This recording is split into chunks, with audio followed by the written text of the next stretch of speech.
मैं जो रोज़ मैं सुनती हूँ कि आज 2 लड़के 3 लड़के 4 लड़के हमारे रोज़ जो है जाँ भाग होते हैं, इसका मतलब है कि जो हमारी यहाँ लोकल रिक्रूटमेंट बहुत ज़्यादा हो रही है। तो मेरी एक गुजारिश है और यहाँ के वालिदैन से और उन बच्चों से, भाई अपनी जानें बचाओ, क्योंकि इनके लिए आपको मारना एक इंसेंटिव है। उनको पैसा मिलता है, उनको प्रमोशन मिलता है।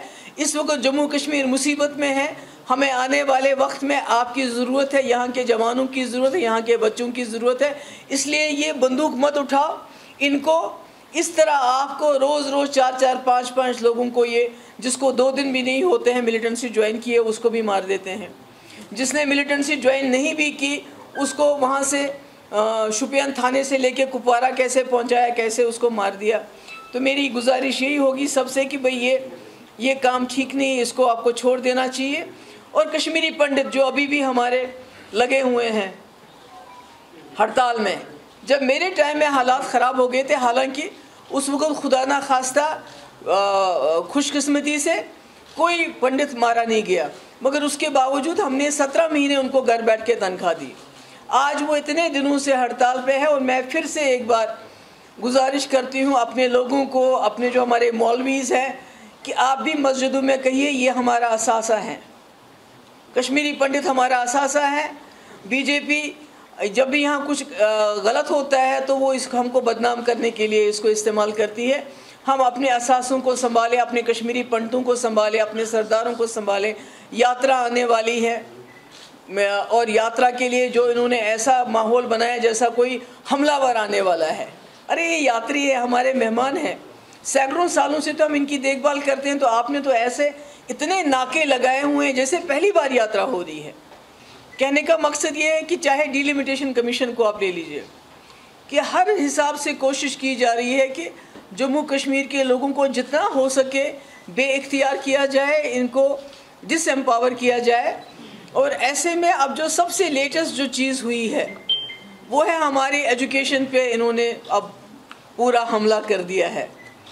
और तरीका किया है, पहले आपको पता है FAT के 300 स्कूल जो कि आपको जानते हैं कि उनको इल्ज़ाम दिया जाता है जमात इस्लामी एफिलिएटेड। जमात इस्लामी कोई क्रिमिनल जमात है क्या?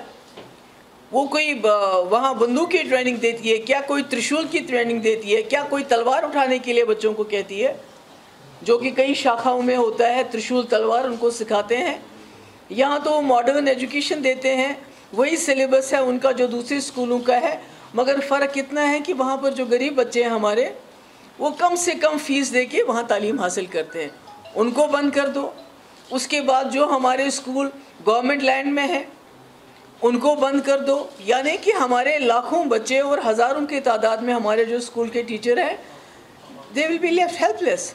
तो करना क्या चाहते हैं? कहीं ना कहीं ये हमारे लोगों की जो बच्चों की तालीम उनसे छीनना चाहते हैं। तो इसमें अजीब बात यह है कि हमारी ज़मीन जो घास चराई है दूसरी है, वो लेके सिक्योरिटी फोर्सेस को दी जाती है, मगर स्कूल जहाँ बने हैं 10, 20, 30, 40 साल से, उनको कहते हैं कि आप जी स्कूल बंद कर दो और ज़मीन हमें वापस कर दो। एक तरफ से कहते हैं हालात ठीक है, दूसरी तरफ से NIA के छापे, आपके ED के छापे, आपके ACB के छापे, आपके SIA के छापे। रोज़ कई बिजनेसमैनों को काम नहीं करने देते हैं, रोज़ नौजवानों को पकड़ के कहाँ रखते हैं, उनको क्या रखते हैं, कोई हिसाब किताब नहीं। मेरी तो इस गवर्नमेंट से ये कहना चाहती हूँ मैं कि जो आप हमारे नौजवानों को पकड़ के लेते हो, उनका हिसाब दीजिए कि वो कहाँ है, क्या है, उनके नाम कौन से जेल में। क्योंकि आपको मालूम होगा अभी हाल ही में सदव में जब एक सोमो में ब्लास्ट हुआ, और वो भी क्यों हुआ? क्योंकि मेरे पास कई लोग शिकायत लेके आते हैं कि जो वहाँ कैंप वाले हैं शुपियान में, वो जाके लोगों के घरों से उनकी गाड़ियाँ ले लेते हैं, उनके सोमोज ले लेते हैं, कोई दूसरी गाड़ियाँ ले लेते हैं और उसको दिन भर इस्तेमाल करते हैं। उसमें ब्लास्ट हुआ, एक लड़का शौकत अहमद शेख को पकड़ के ले गए, उसको वहाँ रिमांड ले लिया थाने में उसका, और उसके बाद 10 दिन हो गए तो कहा कुपवारा में एनकाउंटर में मारा गया। मुझे ये बताइए, जो पुलिस कस्टडी में एक लड़का है शौकत अहमद शेख, जो ड्राइवर है बेसिकली, तो वो कुपवारा कहाँ पहुँच गया है जहाँ उसको एनकाउंटर में मारा गया? तो ये जो चांस एनकाउंटर्स होते हैं, चांस एनकाउंटर्स में सिविलियंस को मारा जाता है, उसके बाद उनकी डेड बॉडीज़ भी नहीं दी जाती है। हमारे इंस्टीट्यूशंस ख़त्म कर दिए इन्होंने। अभी आमिर मागरे के लिए आपके कोर्ट ने बोला कि इसको बॉडी मिलनी चाहिए, अब उसकी भी नहीं सुनते हैं ये। सॉरी गवर्नर साहब, उन्होंने ये कहा कि जो हम मुफ्त में बिजली नहीं देंगे। अरे यहाँ तो 2 बल्ब होते हैं घरों में, वो 800 रुपये देते हैं। हमारी रियासत की बिजली तो आप पूरे मुल्क में खर्च करते हो। आपने पंजाब में बिजली फ्री कर दी, आपने दिल्ली में बिजली फ्री कर दी, आप और जगह बिजली फ्री करते हैं। 80% लोगों को आप फ्री राशन देते हैं। हम तो कुछ भी फ्री नहीं मांगते हैं, मगर हमें हमारा ही पावर वापस दे दो। बजाय वापस देने के जो हमारा पावर आप लेते हो, आप कहते हो कि आप मुफ्त में बिजली आपको नहीं मिलेगी। तो मैं समझती हूँ कि ये चीज़ें इनको देख लेनी चाहिए।